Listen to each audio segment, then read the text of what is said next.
First up, a story that I just couldn't not talk about. I know we're not doing, all of the big stories around today because heatwave and Tory leadership very much dominating, but the absolutely mind-bogglingly mad story about how, well, ballet is just simply too white and European, I felt we had to cover. Let's talk to Connor Tomlinson, who is the political commentator and joins us now. Good morning to you.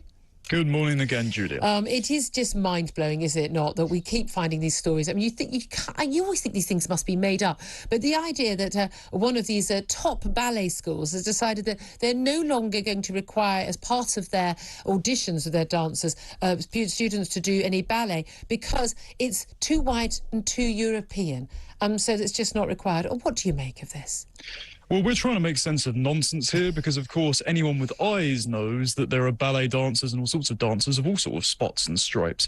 The problem is activists and critical race theory style academics like the insane Kimberly Crenshaw who gave us this scourge doesn't matter to them. Instead, they import, ironically for someone who's looking to decolonise the curriculum, the American perspective on race, which is just black versus just white. And by stoking these cultural tensions, by balkanising culture by race, even when it doesn't make any sense because there is no cultural appropriation, there's only appreciation, they incite revolution between racial groups that they've ginned up grievances between. This is why the last time I was on your show I said we should just ignore these people because clearly they're speaking nonsense to try and make us hate each other. There's been that big argument that everyone should just ignore these people because they're all frankly mad. I think and bad. I think genuinely they're dishonest actors. They're not just mad. But you can't ignore it because it is all through our schools, nursery, primary school onwards. It is in our universities and it's in our workplaces. It's everywhere right now. It's in our politics. It's in government.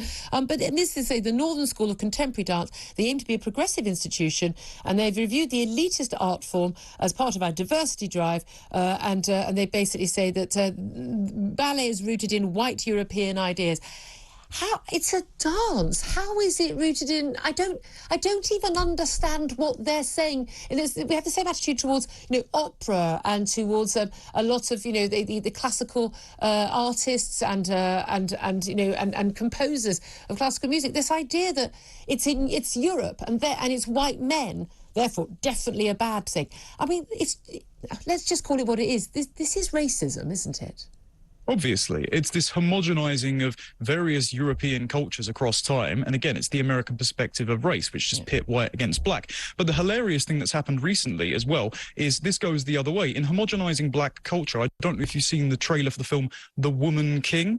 So they're trying to rewrite history as there being this proud African woman who defends her nation from the Europeans. It turns out that this African nation was led by King Gaza of Benin, who resisted the British Empire when they tried to end slavery. So in glossing over all this, they've accidentally made it so that black culture is suddenly identified by a slave trader. This is just sheerly implacable nonsense. Exactly, it's all this mad. And there's also a story at Manchester University. There's the latest institution to be gripped by woke madness. They've got a new inclusive language guide for staff and students saying, don't use words like brother and sister, use sibling. Don't refer to mum and dad, refer to parent or guardian, because it's not inclusive enough. Well, I know how many brothers and sisters I have, and I know who's my mum and who's my dad. How is that not inclusive? I mean, it's just bizarre to the rest of us, isn't it? It's two roots to the same revolution, whereas the dance one is trying to make racial categories concrete when they're a little bit more malleable. This one's trying to abolish sex-based and gender-based expectations in our language, the relationships inherent to mother, father, sister, brother, the honours and obligations we have to each other by fulfilling those roles. And in that way, well, family is the greatest enemy to socialism. Therefore, if we strip away all those things, make us forget our greatest relationships to each other and our culture, then they can come in and give us a whole new idea of how to run things. And of course, they'll appoint themselves the head of that society. Oh, of course they will. Connor Tomlinson, we've got to get you in the studio, mate. It's absolutely fabulous to talk to you. Thank you very much indeed.